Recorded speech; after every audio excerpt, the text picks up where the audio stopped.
On est là pour la suite et la fin de l'émission avec nos chers invités Achraf Sama, Louis Kamako et Dominique Lacmont. On va parler de cette conférence internationale sur le terrorisme en Afrique qui avait ouvert ses portes. C'était le 19 janvier et qui va fermer cela le 20 janvier à Lomé au Togo. Une initiative soutenue par le Bureau des Nations Unies pour la lutte contre le terrorisme, l'Assemblée nationale du Togo, l'Union parlementaire africaine, le comité interparlementaire du G5 Sahel et le conseil de l'Ashura du Qatar. Alors heureusement, on a Achraf Sama ici, Louis Kamako et Dominique Lacmont. Alors Achraf, on commence par vous. Il y a l'Assemblée nationale du Togo dedans. Comment cela a été fait? Il faut souligner cet aspect de vous. Vous êtes assistant parlementaire. Oui, vous savez, lorsqu'on parle du phénomène d'extrémisme violent ou du terrorisme, il faut identifier les acteurs qui peuvent apporter un plus-value. Et je crois qu'aujourd'hui, l'Assemblée nationale et la société civile sont résolument engagées vers la lutte contre le terrorisme. Parce que, vous savez, l'Assemblée nationale incarne ce qu'on appelle la compétence législative. Et donc, à partir de là, lorsqu'il y a le terrorisme, le gouvernement, par exemple, prend des ordonnances sur l'état de siège, sur un certain nombre de choses, vous devez forcément consulter l'Assemblée nationale. Parce que une situation d'instabilité ne saurait constituer un prétexte pour créer, pour réduire de manière drastique les droits et libertés des individus. Et donc, seul le législateur peut décider. Et donc, c'est toujours bien d'associer les législateurs ou l'Assemblée nationale dans cette conférence-là. Donc c'est dans ce cadre-là qu'on a invité l'Assemblée nationale, le président du PDP, président de la commission de l'éducation socioculturelle Innocent Kabara faisait partie de cette conférence-là. Il assista à la conférence et je crois que le PDP a eu l'occasion de revenir sur des mesures fortes. Vous savez très bien que tout parti politique qui aspire à diriger un pays un jour doit forcément prendre la mesure des choses. Parce que c'est un phénomène aujourd'hui qui est transnational, qui concerne tous les États. Il ne faut pas attendre briguer la majorité suprême pour maintenant réfléchir aux solutions les plus appropriées, les plus urgentes. Donc c'est dans ce cadre-là que le PDP a jugé pertinente son invitation ou l'association du Parlement à cette conférence-là. Donc moi j'ai suivi par exemple sur les réseaux sociaux des critiques où les gens estiment que on organise souvent des sommets, que l'organisation des sommets est contre-productive parce que c'est budgétivore et qu'il faut soutenir beaucoup plus. Ça veut dire qu'on voit souvent des sommets au Togo, oui. à Lomé au Togo. Oui, c'est ce que vous voulez dire? Oui, effectivement. Et qu'il n'y a pas de retour positif. Il n'y a pas de retour, non, mais moi, je crois que ce sont c'est tirer des conclusions définitives à la hâte. Ce n'est pas du tout bien. Donc c'est pas une réalité. Oui, non, mais vous savez très bien que pour toute cause, il y a la phase opérationnelle et il y a également une phase administrative. Et donc, les sommets participent à quoi? C'est-à-dire une plateforme de discussion, on récolte des recommandations. Et il appartient maintenant aux autorités publiques ou des gens qui sont habilités de prendre de ces mesures-là, maintenant d'opérationnaliser cela sur le terrain. Et donc, le Togo n'est pas épargné. Nous savons très bien que nos populations à l'extrême nord vivent des situations douloureuses, extrêmement difficiles. Et donc, la société civile et le Parlement peuvent jouer leur rôle, également toutes les partis politiques. Et les médias également. C'est pour cette raison qu'on fait des campagnes de sensibilisation, même en vernaculaire, même sur l'ensemble du territoire. Donc, aujourd'hui, tous les acteurs sont impliqués. Maintenant, nous allons revenir sur les mesures du PDP, un certain nombre de partis on reviendra. Alors, Louis Kamako, le Togo, touché depuis quelque temps par le terrorisme. D'ailleurs, on parle de plus de 250 participants. Quand on voit ce que le Togo subit et le Togo qui est le pays hôte de cette conférence, ce n'est qu'une bonne chose. Cela est à saluer.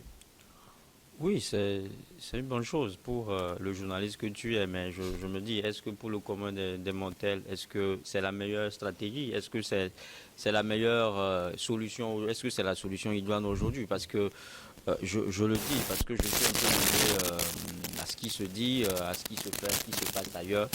Et je crois que au lendemain de la première attaque que le Togo a suivie en novembre 2021, il y avait eu cette rencontre-là avec les différents partis, tous les partis politiques de l'opposition, la chef du gouvernement, Victoire Tomega Dogbe, a eu à rencontrer les leaders politiques en ce moment et au lendemain de cette attaque-là. Et il y avait eu toute une kyrielle de recommandations qui ont été formulées justement à ces partis politiques-là. Mais aujourd'hui, je me demande où en est-on avec ces recommandations. Parce qu'à l'époque, les politiques ont été tous d'accord que le problème aujourd'hui, c'est justement parce qu'il y a un manque d'emploi, les jeunes ne sont pas occupés. Ce qui fait qu'ils sont enrôlés souvent. Oui, c'est le problème fondamental. C'est-à-dire qu'ils n'ont pas d'emploi et donc dès que quelqu'un vient leur proposer une maudite somme, ils trouvent cela intéressant et ils suivent, entre guillemets, bêtement les terroristes. Donc, les politiques ont demandé à cette époque-là que l'État œuvre à ce qu'il y ait une création d'emplois, à ce que les jeunes soient occupés totalement et qu'on essaie d'accompagner le secteur privé. Alors, votre inquiétude, elle est où? Est-ce que l'État fait ses efforts? Non, mais mon inquiétude aujourd'hui, est-ce que qu'avons-nous fait des recommandations existentielles? C'est-à-dire que qu'avons-nous fait des recommandations des acteurs politiques? Est-ce qu'aujourd'hui, c'est vrai que le thème aujourd'hui, on nous demande, il faut que le thème sur lequel la conférence est assez intitulée « Comprendre la menace terroriste ». Est-ce que vous voyez, le thème même en soi... Donc ça a un lien déjà avec les recommandations. Non, mais c'est-à-dire que ça laisse à désirer, c'est-à-dire que si plus d'une génération, c'est maintenant qu'il faut comprendre la menace terroriste, ça veut dire qu'on a encore du chemin à faire. Je n'ai rien contre ce sommet-là.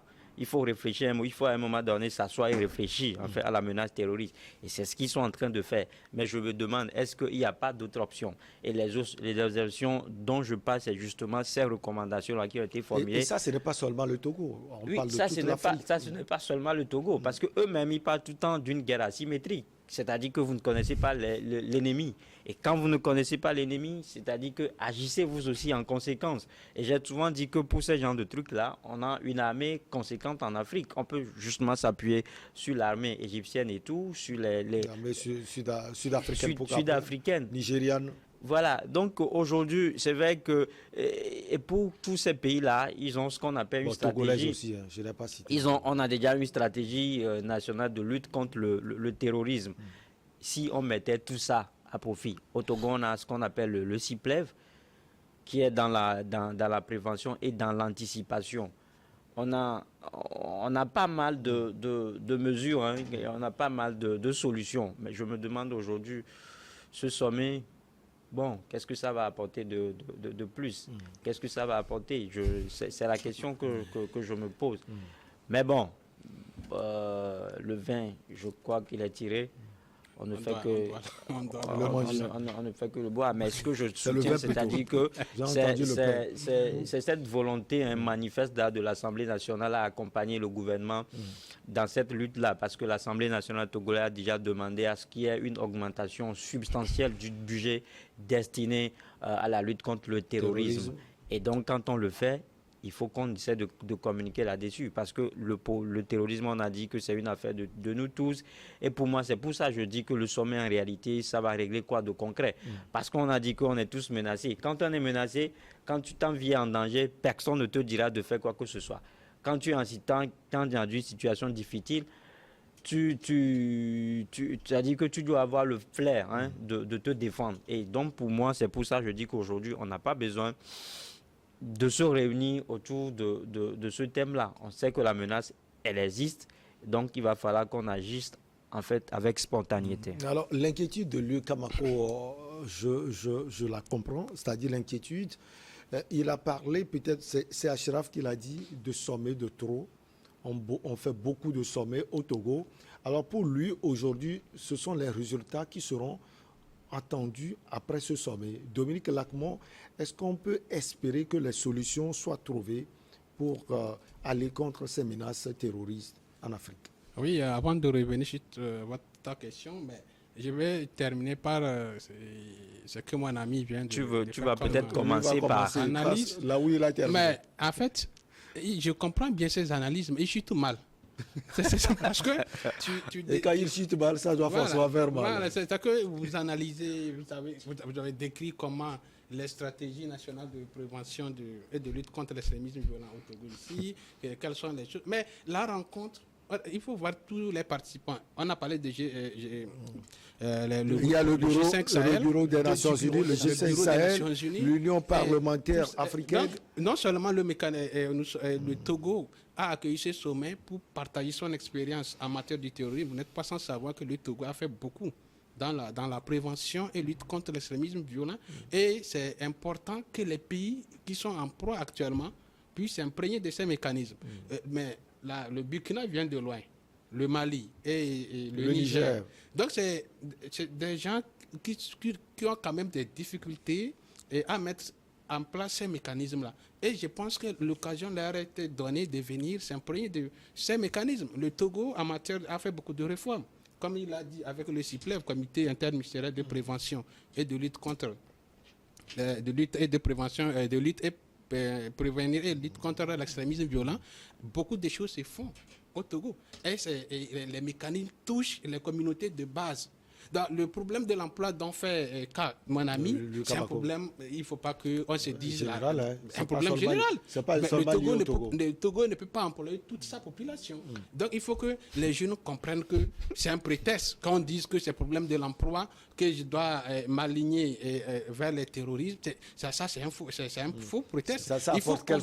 Il faut comprendre l'idée patriotique, que le terrorisme n'a pas un intérêt. Ça n'a pas de gain. Les jeunes doivent comprendre. Donc, ces mécanismes qui sont pris au Togo, et ça, quand même, si ce n'est pas le débordement de nos pays limitrophes, le Togo n'allait pas payer ces prix que nous sommes en train de voir. Dans ces pays, on a décidé de venir s'imprégner. On n'a pas choisi le Togo par hasard, comme on lui dit que ce n'est pas un sommet.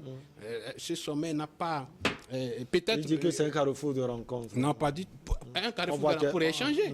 Pour échanger, parce que les mécanismes que le Togo, les stratégies que le Togo a assis à travers ses autorités, il faut que les autres viennent s'imprégner. C'est un sommet de partage. Donc, je pense que c'est un lieu important. C'est aussi à donner et de recevoir ce que les autres ont fait pour que le Togo puisse aussi continuer dans sa relance contre le terrorisme. Alors, Achraf Orosama, cette rencontre, dit-on, ne va pas régler évidemment la question. L'idée est de décharger les idées et développer les stratégies pour contrer l'offensive. Et Dominique l'a dit tout à l'heure, le Togo est au front, le Togo a montré des exemples. Justement, au front, on voit quand même le courage des forces de l'ordre. On voit le Togo qui finance, qui est en train de tout faire pour enrayer ces menaces terroristes. Est-ce que le Togo sert aujourd'hui d'exemple? C'est parce que dans le développement de Dominique, c'est ce qu'on a senti. Oui, mais le Togo peut servir d'exemple parce que des efforts quand même ont été fournis depuis le début des attaques à l'extrême nord, même jusqu'aujourd'hui. Et je crois que la situation dans laquelle nous vivons n'est pas contradictoire à l'organisation à l'organisation des sommets. Parce que, quoi qu'on le dise, c'est-à-dire que les cadres d'échange servent à quoi? C'est pour récolter des recommandations des uns et des autres. Et vous savez très bien que nous n'avons pas la même perception du problème. Nous n'avons pas la même perception du problème. Vous avez des gens qui ont des solutions beaucoup plus enrichies que d'autres. Donc, aujourd'hui, pour moi, j'estime que je m'en félicite, j'estime que le sommet a tout son rôle maintenant à jouer. Je ne sais pas si j'ai la même conception des événements de cette nature-là que M. Louis Kamako, parce que lui, je crois qu'il est quand même assez dubitatif, sceptique, même vis-à-vis même de certains nombres de recommandations qui sont formulées à l'endroit même du gouvernement ou de ces personnages qui sont habilités à prendre des décisions ou créer un dispositif antiterroriste. Donc ce sont des cadres d'échange, et sous d'autres cieux, ça s'organise. Oui. Ça s'organise. Donc le Togo ne saurait déroger à la règle. Le Togo également est habilité également à organiser, surtout qu'on est touché. Et donc, comme il l'a dit, c'est un carrefour vraiment de partage. Vous savez qu'il y a d'autres pays qui viennent parce qu'ils sont dans une logique d'anticipation. Si aujourd'hui ils ne sont pas victimes des attaques terroristes, personne ne sait.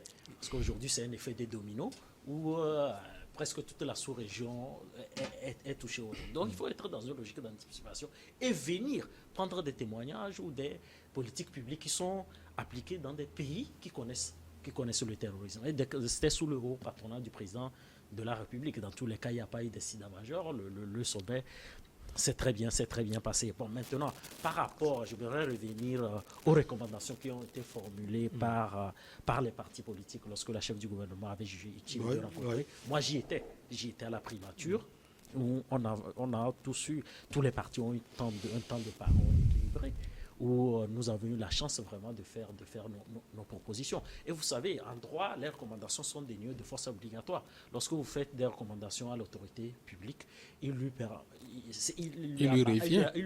revient. Oui, parce qu'il y a des contraintes budgétaires, il y a le contexte structurel également. Il ne faut pas s'attendre à ce que l'autorité publique opérationnalise tout ce que vous avez proposé. Et donc, je crois qu'il y a un plan de sauvetage même de la région des savanes. On a essayé de diagnostiquer qu'il y a eu des désertifications des services publics et un certain nombre de choses. Donc je crois qu'aujourd'hui à Dapaon, à l'extrême nord, il y a des mesures urgentes qui ont été prises pour mettre fin aussi à la précarité ambiante, quand on sait très bien que la pauvreté n'est pas la seule raison explicative du phénomène. Donc moi également, en tant que politique, je reste quand même sur un certain nombre de résolutions qui sont mises en œuvre aujourd'hui à l'extrême nord. Mais il ne faut pas peindre tout en noir.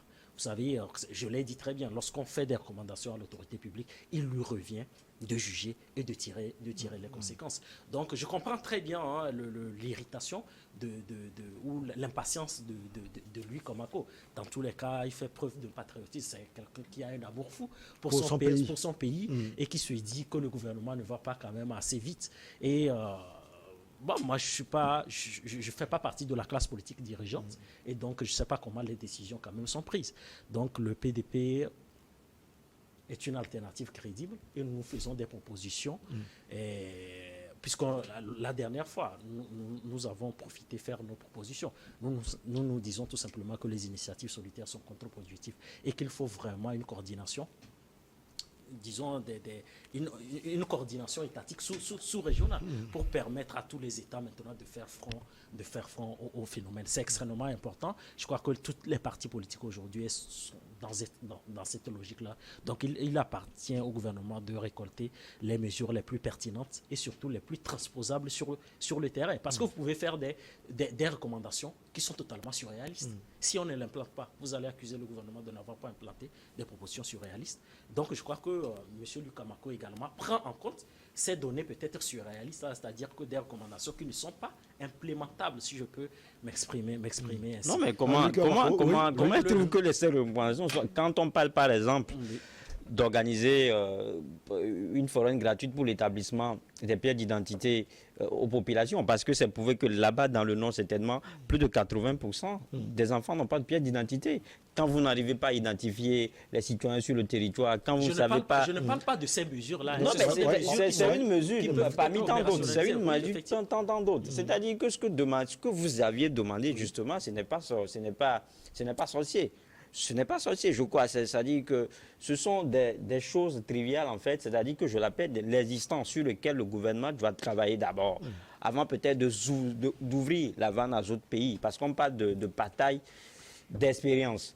L'expérience, ce qu'ont proposé les opposants aujourd'hui peut constituer un exemple. Si on arrive à l'implémenter, je pense qu'on va commencer par avoir une forme c'est-à-dire qu'il y aura un petit résultat d'abord. Il y aura un petit résultat. Ce n'est qu'à ce prix-là qu'on parlera d'un véritable combat gagné contre le terrorisme. Parce qu'aujourd'hui, les attaques se font presque chaque mois, quoi. C'est-à-dire que ça devient inquiétant. Chaque jour, vous attendez parler que cette partie du Nord a fait l'objet d'attaques et tout. Donc, c'est pour ça que je dis que... Et là, ce n'est pas seulement lié au Togo, c'est toute l'Afrique qui participe. Ça veut dire que les terroristes aujourd'hui gagnent du terrain. Et s'ils gagnent du terrain, ça veut dire qu'ils maîtrisent, en fait, ça veut dire que la stratégie mise en place n'est pas, entre guillemets, efficace. Donc, c'est pour ça que je dis les propositions ont été faites. Si aujourd'hui, on me dit que l'État doit réfléchir aux recommandations, si vous avez certaines recommandations que vous n'arrivez pas à les mettre en pratique et vous ouvrez encore, vous allez à un autre sommet, d'autres recommandations vont sortir. Qu'est-ce qui prouve que ces recommandations-là seront cette fois mises en application? On ne va pas on va pas faire de coq en jambe tout le temps, on ne va pas faire de la témoin-moi. Il faut qu'à un moment donné, on s'asseye et on trouve on implémente les bonnes choses. C'est ça que je demande. C'est-à-dire que on ne dit pas que le sommet en soi, il est mauvais. Mais nous avons un existant sur lequel nous devons travailler et attendre un résultat d'abord. C'est ce que je demande. Alors, est-ce que vous pensez, Dominique, qu'on tourne autour du pot à travers ces sommets ou bien ces conférences sans cesse organisées au Togo? Non, pas du tout. Non, je ne peux pas dire ça. Vous savez, il y a les questions réelles du développement d'un pays que les gouvernants, c'est-à-dire que le président et son gouvernement tiennent en compte dans un programme établi. Mais la question du terrorisme, il ne faut pas qu'on les lie à des petits problèmes ici. Ce n'est pas, pas comme ça. Même quel que soit l'étape du stade de développement d'un pays, il y a toujours du terrorisme. Attends, on a frappé les États-Unis le 11 septembre. On peut dire que c'est parce que c'est la question. Avant de frapper les États-Unis, c'est que le commanditaire a utilisé les ressources locales. Il a étudié, c'est des complots qui sont au sein de l'Amérique. Donc, est-ce qu'on peut dire à ce niveau que c'était un problème de chômage ou bien un problème d'emploi qui conduit à des gens comme ça? Non, il faut véritablement qu'on dise que c'est un phénomène qui doit être éradiqué. Et ce n'est pas qu'on les lit. C'est vrai, en Afrique, il y a ces problèmes que cite lui Kamako qui font. Les jeunes se cachent là-dedans pour croyant aller se faire du bien, mais c'est parce qu'ils n'ont pas compris. Ils n'ont pas compris l'idéologie de ces gens qui les recrutent. C'est cette question, c'est cette conférence-là, comme ça, qui permet de changer de tout pour avoir des stratégies, faire comprendre à ces jeunes, à ces personnes qui se livrent à ces terroristes que ce n'est pas effectivement la recherche du gain qui est comme le disent, qui est l'objectif. Mais l'objectif, à part du terrorisme, c'est autre chose. Donc, nous devons vraiment faire attention autour de cette question pour qu'on arrive au bout de ce truc. Donc, Oui, vous voulez ajouter quelque chose? Non, mais je voudrais, ça dit que moi j'ai souvent mal quand on parle quand à chaque fois qu'on évoque ces sujets, on fait de faire une comparaison entre des pays comme les États-Unis. Je pense que le Togo et les États-Unis, c'est comme le jour et la nuit. Les États-Unis, imaginez la densité, imaginez le nombre d'habitants. Ça dit que le Togo, c'est 56 600 km² avec à peu près 8 millions d'habitants. Je pense que c'est un pays, c'est un territoire qu'on peut parcourir en une journée. C'est un territoire qu'on peut parcourir facilement maîtrisable pour tout bon dirigeant. C'est ce que je dis. C'est-à-dire que... Donc on n'a pas de bons dirigeants. Je ne le dis pas. Je ne le dis pas. Je ne dis pas qu'on n'a pas de bons dirigeants. Mais c'est-à-dire que quand vous essayez de faire cette comparaison-là, non, parce que là, dans la comparaison, je trouve un peu mal fondée. Les États-Unis ont été frappés. Est-ce qu'on peut parler de la pauvreté? C'est pour ça, c'est pour ça, j'ai évoqué tout à l'heure qu'il faut qu'à un moment donné, on mette les moyens en place pour savoir au moins qui fait quoi et quand est sur le sol territoire togolais. C'est important d'abord parce que si nous ne nous connaissons pas, si nous ne maîtrisons pas les mobiles des arts de tout un chacun, le terrorisme sera toujours d'actualité et les attaques terroristes, on en sera victime tous les jours. Je crois que Luc Kamako n'est pas le seul à disons, partager ces mêmes préoccupations. Nous émettons tous des réserves sur les politiques qui sont implantées ou opérationnalisées aujourd'hui dans le Grand Nord. Mais nous disons tout simplement qu'il faut faire le constat qu'il y a un certain nombre de choses qui sont faites et qu'il faut s'appuyer de ces politiques-là contre le terrorisme qui sont menées et faire plus. Maintenant, remettre en cause même la pertinence même de la thématique qui a été retenue la dernière fois, pour moi, franchement. Comprendre la menace terroriste. C'est très bien. Non, il dit que c'est comme si jusqu'alors on ne comprend pas la menace. Pourtant, on a une stratégie nationale de lutte contre le terrorisme. Oui, mais effectivement, on a une stratégie de lutte contre le terrorisme. Il faut comprendre le phénomène. Vous ne connaissez pas les causes. Le terrorisme. Vous avez une stratégie de lutte. C'est un phénomène. C'est un phénomène. C'est un phénomène fluctuant. C'est-à-dire ce que veut dire que c'est un phénomène qui flue par le temps. C'est totalement versatile. Même les États qui recourent vraiment disons des agents de renseignement les plus élevés n'arrivent pas à contrôler ce phénomène. Et donc le Togo, donc ce qui veut dire quand même la compréhension même du phénomène du terrorisme est un apprentissage même du quotidien. Et c'est ce qu'on va faire. Si a été fait à Lomé. Oui, mais c'est ce se fait à Lomé, oui. Même si ce que lui, Kamako dit, il y a déjà la stratégie nationale de prévenir, de lutte contre le terrorisme, mais il faut toujours revoir les choses. Vous ne savez pas que même comprendre le phénomène du terrorisme, c'est un phénomène très complexe. Pluridimensionnel. Oui, mais très complexe, qu'on ne peut même pas, si on dit même définir le terrorisme, on va se mettre ici à écrire. Autant changer le thème du sommet alors. Donc, non, mais les choses évoluent avec l'évolution du temps. Donc, il faut revoir des mécanismes, il faut ajouter, il faut s'apprendre. Qu'est-ce que vous utilisez comme stratégie? Ensemble, et on rénove, et puis je ne peux pas dire que cette conférence. Ce qui est sûr, on va revenir la semaine prochaine avec ce qui est sorti de ce sommet. Il y a des problèmes, de développement que le gouvernement même sait, mais la question du terrorisme reste une question de tout le monde. Il ne faut pas que les jeunes puissent croire que c'est le chômage réel. Quand on est au chômage, on va au recrutement. C'est une partie des problèmes. Oui, mais c'est un prétexte. C'est un prétexte. Le terrorisme. Non, mais merci à vous. On est à la fin. On est à la fin, malheureusement. C'est une insulte vraiment contre les classes populaires d'expliquer le terrorisme par la pauvreté. Nous venons par la pauvreté. Et on va tuer l'âme patriotique. C'est difficile de mettre en valeur toujours la pauvreté. La pauvreté. Non, mais je suis d'accord. Il y a des mesures qui sont implantées et il appartient au gouvernement de prendre les mesures qu'il faut pour mettre fin à ce phénomène-là. Ça a été un plaisir de vous avoir sur ce plateau. On va revenir sans doute la semaine prochaine sur les résultats qui sont sortis de ce sommet ou bien de cette conférence de Lomé. Merci beaucoup à vous, Achraf Ouro Sama. Vous êtes juriste de formation en politique, assistant parlementaire. Merci également à notre ami Dominique Lacmon, analyste politique. Il est également le secrétaire général et le porte-parole du mouvement Foi à la force du Togo. Merci infini à vous. Louis Kamako, vous êtes journaliste, analyste politique. Bon week-end à tout le monde. On se retrouve la semaine prochaine. C'est toujours avec le même plaisir. À très bientôt. Merci.